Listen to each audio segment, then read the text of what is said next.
Assalamualaikum warahmatullahi wabarakatuh.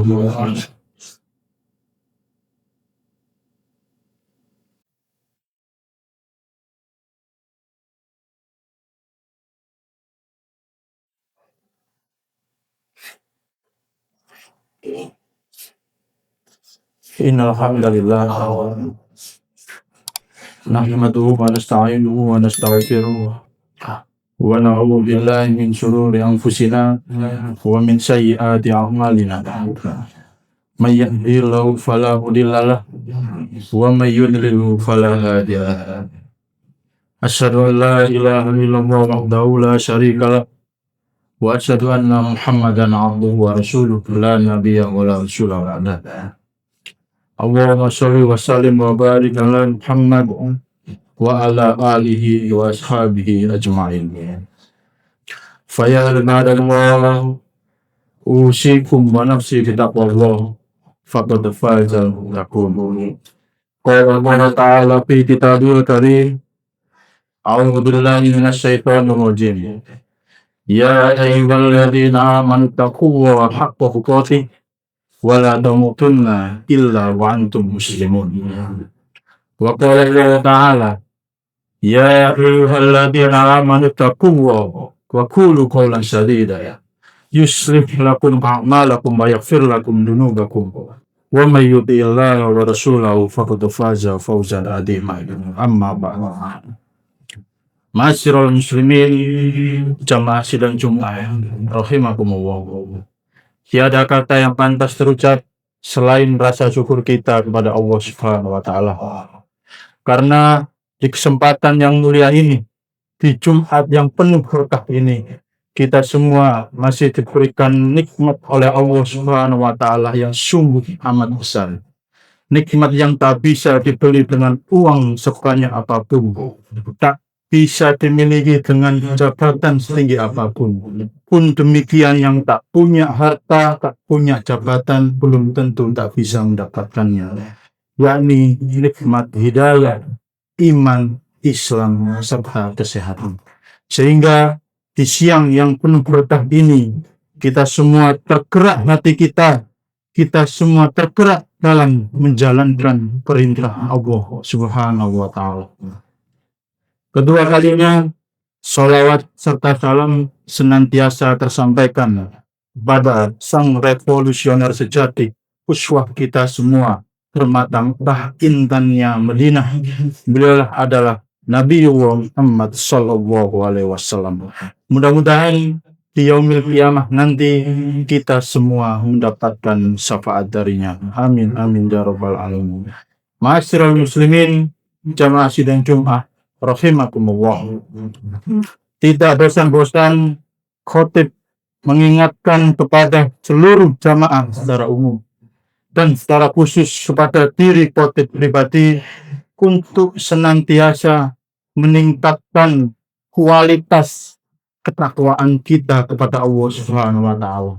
Haqqa tuqatih, sebenar-benarnya takwa. Dengan cara apa? Yakni dengan cara mematuhi seluruh perintah Allah Subhanahu wa taala dan menjauhi seluruh larangannya. Prinsip pendek dihafal. Wala tamutunna illa wa antum muslimun. Dan janganlah kita sekalian meninggal kecuali dalam keadaan iman dan Islam. Ma'asyiral muslimin jamaah sidang Jumat rahimakumullah. Di kesempatan yang mulia ini, izinkan kami membawakan tema saat dolar naik, iman dan kepedulian harus ikut naik. Di beberapa hari belakang, di beberapa minggu belakang, kita melihat di media sosial, baik itu Instagram, baik itu Facebook maupun WhatsApp dan lain sebagainya. Kita melihat banyak sekali masyarakat, kita melihat banyak sekali kerabat kita yang memberikan informasi di dalam media sosial itu bahwasanya ada kenaikan kurs dolar ke rupiah. Kalau menurut data saya lihat April 2026 dolar masih di angka 16.900 sekian. Dan per Juni tanggal sekarang dolar sudah mencapai 18.000 rupiah. Apakah itu membuat kita gelisah? Apakah itu akan memberikan efek yang sungguh amat besar kepada kehidupan kita? Ataukah itu hanya memberikan efek yang kecil terhadap kehidupan kita? Tentunya ketika kita membahas terkait dengan kurs dolar ke rupiah, itu banyak sekali efek-efek yang akan ditimbulkan. Terutama nanti bahan bakar minyak itu pastinya akan mengalami kenaikan. Karena saat ini bahan bakar minyak yang disuplai ke Indonesia itu kebanyakan impor dari luar negeri. Dan itu membayarnya dia memakai uang dolar. Ketika bahan bakar minyak itu naik, tentunya nanti merembet ke barang-barang yang dijual oleh tetangga kita. Karena penjualan barang tidak lepas daripada yang namanya transportasi.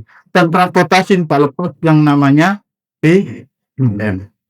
Oleh karena itu, apa sikap kita? Apa langkah kita sebagai umat muslim ketika kita melihat fenomena ini? Ketika kita melihat berita ini? Ketika kita melihat kondisi seperti ini? Yang pertama, kita harus yakin bahwasanya rezeki tetap di jalan Allah. Rezeki itu yang menentukan Allah. Bukankah di dalam Quran surat At-Talaq ayat 2 Allah Subhanahu wa taala menyampaikan wa may yattaqillaha yaj'al lahu makhraja. Siapa yang bertakwa kepada Allah Subhanahu wa taala, maka Allah akan membukakan jalan bagi kita semua. Apapun pekerjaan kita, apapun usaha kita, apapun yang kita lakukan pada hari ini, tentunya kita harus mengedepankan nilai-nilai Islam. Kita harus mengedepankan yang namanya integritas, kejujuran. Kita harus mengedepankan yang namanya hablum minan nas dan juga hablum minallah. Jadi kita yakin betul bahwasanya rezeki itu datangnya dari Allah, maka kita tidak boleh lalai terhadap hak-hak orang lain yang itu terdapat di dalam rezeki kita. Berkaitan dengan rezeki itu tidak lepas dari yang namanya harta. Pandangan Islam terhadap harta itu ada 5. Yang pertama, harta merupakan bencana. Kenapa demikian? Karena kita ketika mempunyai kelebihan harta, kita terkadang lalai atas apa yang harus kita laksanakan. Apakah harta ini kita pakai terus-menerus untuk kebutuhan duniawi, ataukah harta ini kita pakai terus-menerus untuk jalan Allah? Apakah harus seimbang dan lain sebagainya. Maka dari itu harta merupakan sedekah. Lalu yang kedua, harta yang kita miliki sebenarnya milik Allah Subhanahu wa taala, dan kita hanya mengemban sebuah amanah. Amanah besar yang telah diberikan oleh Allah Subhanahu wa taala, dititipkan kepada kita semua. Maka dari itu kita harus mengemban amanah yang besar itu, yakni harta. Lalu yang ketiga, menggunakan harta dengan bijak dan penuh kedermawanan. Jadi kita harus menggunakan harta itu dengan bijak, penuh kedermawanan. Kita lihat tangga kanan dan kiri kita. Kita lihat kerabat dekat, kerabat jauh kita. Kita lihat fakir dan miskin yang ada di sekeliling kita. Apakah itu sudah kita rangkul, ataukah itu masih belum kita rangkul? Ketika itu harta yang dititipkan kepada kita jumlahnya sudah memenuhi kebutuhan pokok kita. Lalu yang keempat, pada hakikatnya harta yang halal itu jumlahnya tak terbatas. Dan yang kelima, harta yang haram itu jumlahnya terbatas. atas. Oleh karena itu, kita yang masih diberikan kesehatan, kita yang masih diberikan kemampuan, maka carilah rezeki Allah Subhanahu wa taala dimanapun, asal kita menjunjung tinggi nilai-nilai Islam dan tentunya kita melalui koridor syariat Islam yang telah ditentukan oleh Allah Subhanahu wa taala. Ma'asyiral muslimin jamaah sidang Jumat rahimakumullah. Yang kedua, yakni hidup sederhana dan bijak dalam mengelola keuangan. Jadi yang pertama, kita yakin bahwa rezeki itu datang dari Allah. Yang kedua, kita harus hidup sederhana dan bijak dalam mengelola keuangan. Dalam Quran surat Al-Isra ayat 27, innal mudabbirina kanu ikhwanas sayatin wa kana syaitanu lirabbi kafura. Allah Subhanahu wa taala berfirman bahwasanya sesungguhnya para pemboros itu saudaranya syaitan. Dan setan itu ingkar kepada Rabb-nya, kepada Tuhannya, kepada Allah Subhanahu wa taala. Apakah kita orang-orang yang boros terhadap harta kita? Ataukah kita orang-orang yang bijak terhadap harta kita? Jika kita merupakan orang yang boros terhadap harta kita, oleh karenanya marilah kita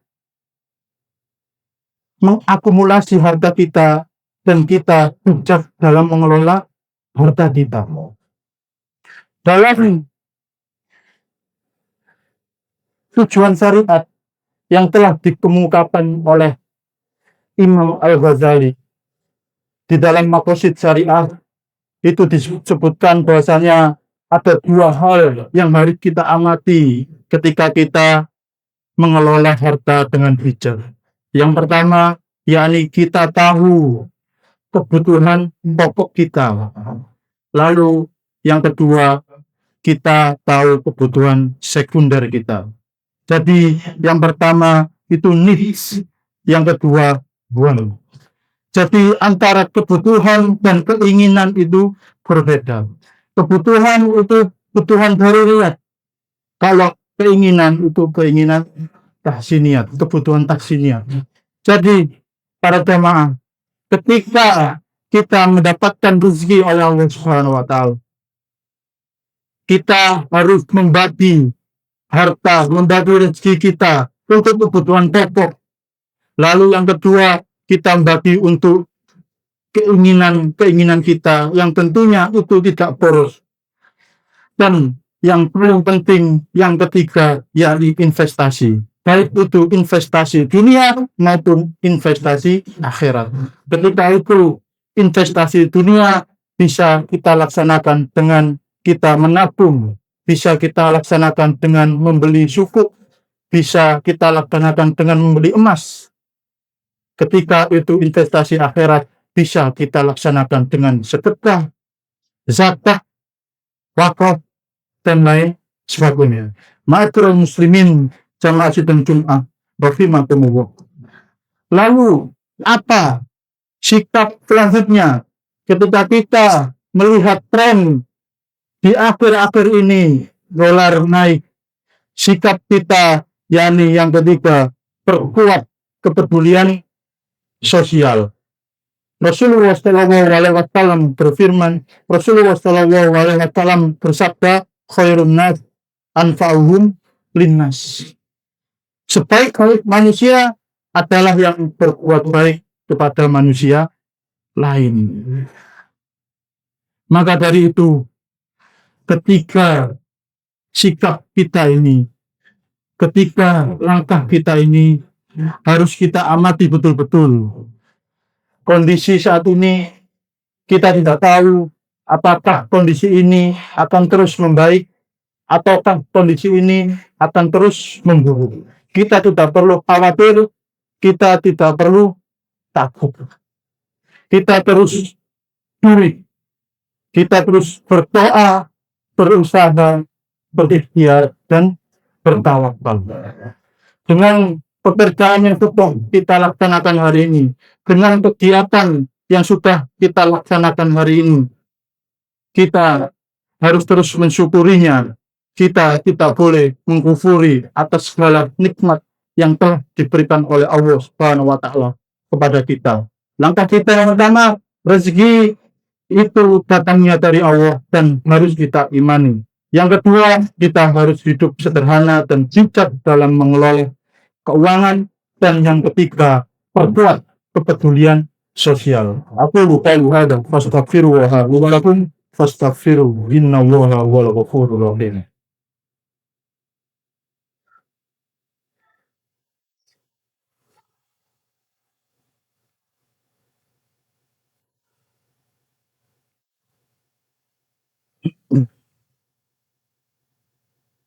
Alhamdulillah, alhamdulillahilladzi arsala rasulahu bil huda wa dinil haqq liyudhhirahu 'ala ad-dini kullihi wa kafa billahi shahida.